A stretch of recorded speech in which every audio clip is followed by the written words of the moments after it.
Donc, le deuxième point des règles de prononciation russe, on a l'assourdissement des lettres en fin de mot. Bien, qu'est-ce que c'est que l'assourdissement de lettres en fin de mot? L'assourdissement de lettres en fin de mot, c'est lorsqu'un mot, en prononçant un mot qui se termine par l'une de ces consonnes sonores énumérées ici, ces consonnes sonores-là vont s'assourdir en leur paire de consonnes sourdes qui est sur ma droite ici. Est-ce que vous comprenez? Je reprends.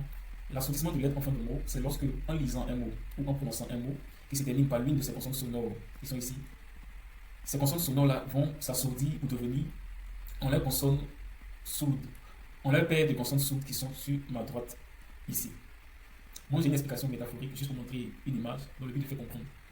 Moi, je me dis que lorsque je lis un mot russe qui se termine par l'une de ces consonnes sonores, ces consonnes-là, ce sont ces consonnes-là à la fin de ce mot qui vont marquer l'arrêt de ce mot. Donc, en marquant l'arrêt de ce mot, ces consonnes-là vont s'assourdir en leur paire de consonnes sourdes. Je ne sais pas si vous comprenez. Prenons par exemple le mot riep. Le mot riep. Vous voyez qu'ici, dans le mot riep, ce mot se termine par une consonne sonore, par la consonne sonore B. Et c'est cette consonne-là qui va marquer l'arrêt du mot. Donc, en marquant l'arrêt de ce mot, cette consonne va se prononcer à l'oral comme un P, qui est sa paire de consonnes sourdes. Donc, c'est ça que c'est le P est la paire de la consonne sonore B. B. Est-ce que vous voyez? Prenons le deuxième mot, l'acclamatif. L'acclamatif. En lisant le mot l'acclamatif, le V qui se situe en fin de mot va s'assourdir pour devenir F. Et le F, qui est une consonne sourde et qui est la paire des consonnes sourdes de la consonne sonore V. Ainsi de suite pour les autres. Ici, pour le troisième mot, on a druk. Druk. Vous voyez que le mot druk se termine par un G. Mais dans la prononciation, il se lit K. Tout simplement parce que le G s'est assourdi en K. Et le K est une consonne sourde qui est la paire des consonnes de la consonne sonore G. Même chose pour le mot, pour la lettre T.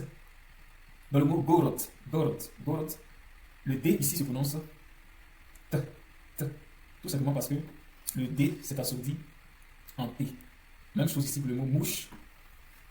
Attention, je vais vous donner la définition. Riep veut dire pain, l'acclamatif, c'est la locomotive.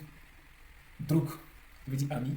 Gorod, qui veut dire ville. Mouche, qui veut dire époux, mari, époux. Donc dans le mot mouche, on voit que le mot mouche se termine par un J. Et le J ici est une consonne sourde. Donc en marquant l'arrêt, ce J-là va s'assourdir pour devenir Ch. Ch qui est une consonne sourde et qui est la paire de la consonne sonore J. Est-ce que vous voyez? Et le dernier, glace, qui veut dire l'œil, les yeux. Le mot glace se termine par un Z, qui est une consonne sonore.